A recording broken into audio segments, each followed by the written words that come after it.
Welcome to the President and CEO Focus on the Middle Market podcast series, where President and CEO founder Paul Stukel discusses middle market issues with business leaders from across the nation. Today, part 2 of Paul's discussion with Eric Hills, Chief Evangelist and Senior Vice President at pricing technology vendor Zilliant. It might be worthwhile to delve a little bit deeper into what I believe I heard was the ability of your technology, your analytics, to suggest product packages or groups of products. So in other words, it's not, I've got a widget here, and we see this kind of thing on retail sites, right? Other people bought. Yep. Now this is I'm guessing this is a much deeper thing, but saying, okay, if I'm selling this widget to customer A, you really should be selling, this sprocket to customer A as well, because they need that or they've bought that in the past. I mean, is that something that your technology provides? Zilliant, in fact, also helps our customers grow their top line. We do that basically by answering a couple of really key questions for the sales force. Which customers should I call on today or this week or this month? And what products should I focus on in the conversations with those customers? Typical, let's say a mid-market company, they have 200 or 300 sales reps. Each of them might have 100 customers, and if they have a large product portfolio, they might have literally hundreds of thousands of customer product combinations. So for the salesperson, when they wake up every day, just answering those questions, which customers to call on, which products to talk about, is extremely complex. Zilliant's offering SalesMax does just that. It recommends to them, go call on these accounts and talk about these products for one of two reasons.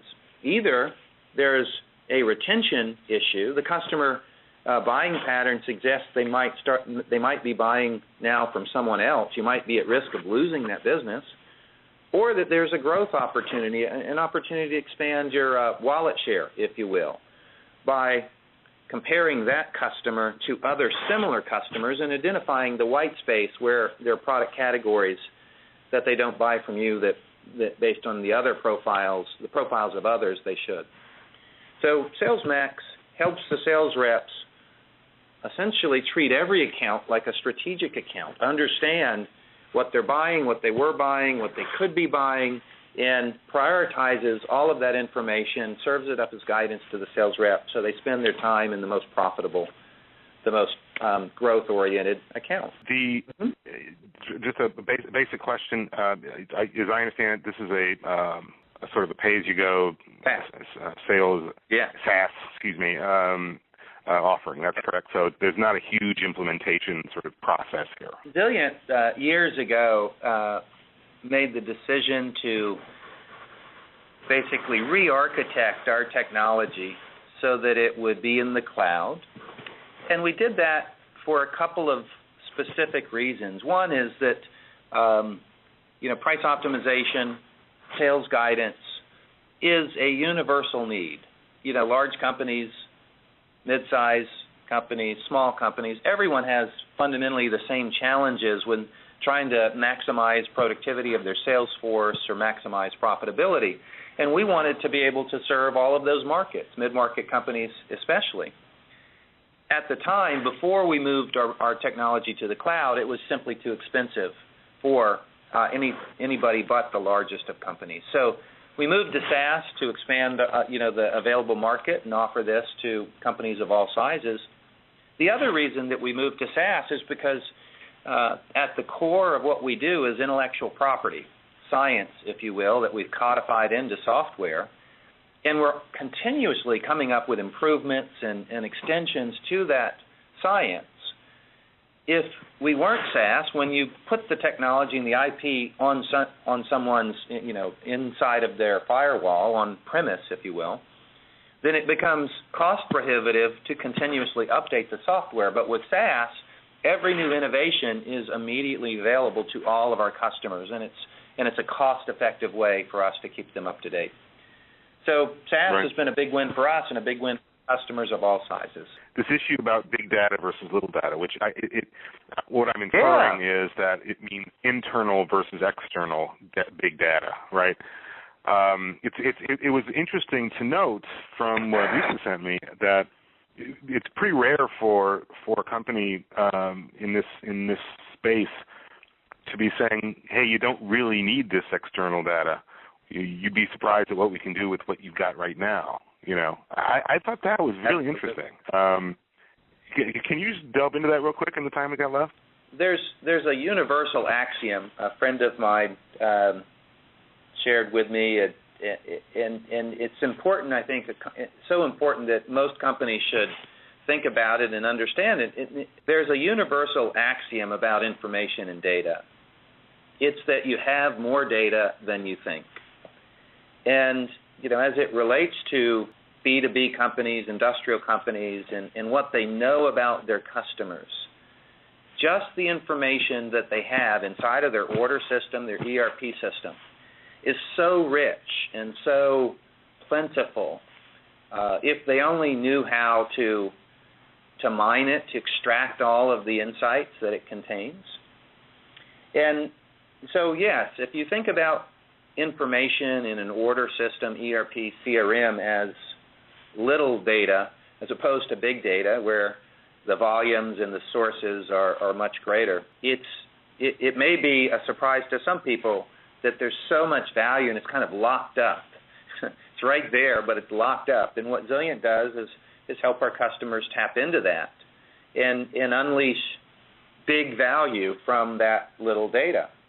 The specific phenomenons that we're looking for in using the little data, using their existing transactional information is, what are customers really doing and what are they really responding to, whether that be price or whether that be, other promotions or the product mix, the interactions your sales force are having with them. Because believe it or not, every day, if you have a couple of hundred salespeople, they're making tens of thousands of decisions on where to spend their time, what to talk about, what prices that they quote. So by looking at the outcome of those decisions, we can find patterns in terms of the customer reaction and use those patterns to predict what will happen in the future when you make, let's say, slightly different, slightly better decisions about where to spend time and what to offer. We were talking about the concept of, little data, meaning the data that's already in your four walls, and Zilliant can utilize that to come up with, highly accurate sort of predictive models. But what I was wondering is, does Zilliant utilize unstructured data? And an example of that would be most CRM systems, for instance, allow comments, where the salesperson will say, hey, the pushback was on this, or we had some quality issues there, and that's why they didn't buy, that kind of thing. And it strikes me that falls into the overall big data, little data conversation. Is that something that is valuable, and is it something that Zilliant addresses, or is it really unnecessary in that the relevant information can still be gleaned from the transactional stuff? The data analysis that we do is largely around structured data. Maybe the surprising part of our work on structured data is just how unstructured most structured data is. When you dig into transactional systems or CRM systems and you look at things like product names and sales hierarchies and, costs and margins, you find, error rates upwards 10, 15, 20%, certainly over time, because values change, reference tables change, and so just getting all the information out of structured data requires a lot of cleanup and a lot of interpolation in many cases. But the core of your question, are there, parts of what we look at, are they unstructured? We do have one specific example, and I would expect that to grow over time. With our SalesMax product, the opportunities for either retention or growth that we identify are communicated to the sales rep, either directly through their CRM system or through an email. And the sales rep then does a couple of things with it over time. First, they acknowledge that they've seen the opportunity and basically say, I'm going to go pursue this or not. Most of the time we see pursue rates above 90%, meaning the opportunities we've identified from the structured data are interesting enough that the sales rep thinks they're worth following up on. But once they've made a sales call and talked to the customer and either tried to win back some business or to add more to their share of wallet, they come back into the system, CRM or email, and they type up notes about the conversation they've had with the customer. And that certainly falls into the category of unstructured data. It's, if you will, ad hoc feedback on the process, on the opportunity. And we do have our customers looking at that and trying to mine that for broader patterns about quality or service or availability, things other than price that might be driving customer retention issues. Right. I mean, and ultimately that is one of the holy grails for the concept of big data. And I guess it'll be interesting to see how that becomes routinized through systems like your own, whereby large, and this is obviously related to larger scale organizations. But if you have a large rep team out there and they're all putting in specific data that is unstructured, gleaning that is going to become increasingly important, it seems to me, or at very least very helpful to Paul, not only in the pricing sense, but just in terms of product mix and things like that.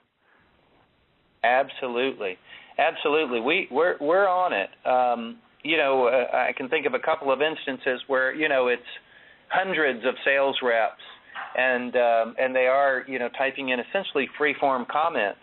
And we've had some product managers, working at corporate who are like, yeah, that's our favorite part of the system is to get this feedback, in a real time and a focused way from our sales reps on, account by account, product by product, territory by territory, what's going on and what are the challenges. There are categories of models, predictive models. Some models basically take the data and look for all possible correlations and kind of surface the strongest correlations between X, Y, and Z factors and how they correlate with some specific outcome of interest.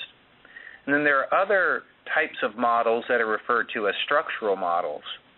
A structural model, in many respects, looks more like the real world. It has all sorts of math in it, but the variables and the relationships between them have direct mappings to real phenomenon in the world, right? Phenomena in the real world. Mm-hmm. What Zilliant do are structural models. I mean, whether it be pricing or whether it be cross-sell and retention, we've modeled the behavior of salespeople and of customers in an explicit way. So, it's somewhat similar to your example of queries, but what our models and algorithms are doing with the data is coming up with parameters that fit inside of these models, right, and accurately reflect the way, ultimately, the way people are behaving. And so anyway, as you kind of think about where and how math is being used, in the case of structural models, we find that it's important that our customers know a little bit about the model so that they can help us configure it properly in the first place, right, to what's going on in their specific world. Predictive models that help people make the best decisions about everything in their business, but especially key sales and marketing decisions, pricing and sales coverage and customer segmentation. Predictive models are going to become the de facto way that businesses operate I would say within the next 5 years. Why are they so critical these days? Why will they become ubiquitous? It's because the world is so complex, it's so dynamic, that certainly companies that want to grow and prosper and become leaders or stay leaders in their markets have to take advantage of such models just to keep up, let alone to beat their competition. And when you think about a predictive model, it sounds like this abstract thing. An analogy I like to make is, models like this are really the crystal balls of, our imagination.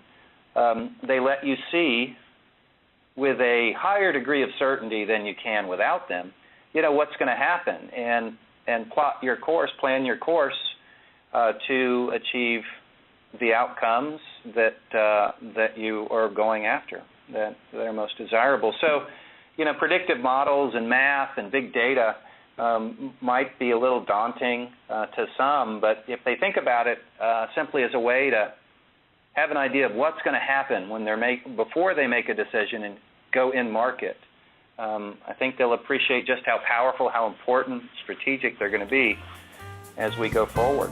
Be sure to check back for future editions of the President and CEO Focus on the Middle Market podcast series.